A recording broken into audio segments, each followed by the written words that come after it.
ายเป็นเสือที่สิ้นลายแต่หลงหักเจ้าคนดีหมดทั้งหัวใจเพราะเจ้าคนนี้นั้นเหตุได้ค่อยเปลี่ยนไปแต่ก่อนเคยนั้นเป็นเสือหายเพราะเจ้าคนนี้เคยจึงกับกลัวกับใจและขอสัญญาว่าจะโมให้ที่เจ้าเสียใจและคอยเธอหักเจ้าคนเดียวตลอดไป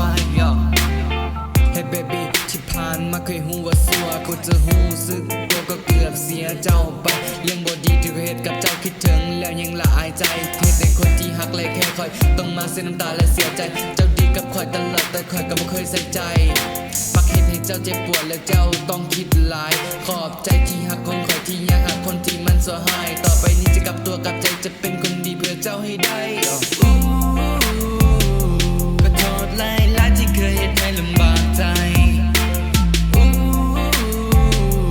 ใครจะเศร้าจะสู้ใครจะเศร้าหลายใจ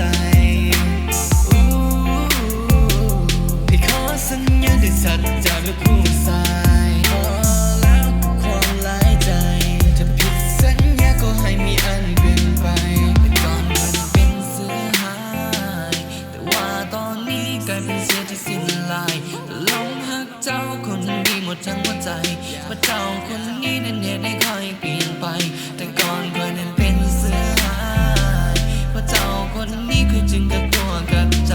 และขอสัญญาว่าจะโมให้ที่เจ้าเสียใจและคอยเธอหักเจ้าคนเดียวตลอดไปต้องขออภัยในเรื่องราวที่ผ่านมาที่เคยเห็นจะเจ็บซ้ำและเจ้าต้องมีน้ำตากลัวจะรู้เจ้าสุดแสนจะมีค่าเจ้าคงไม่อดไม่ทนจนเจ้านั้นจะขอ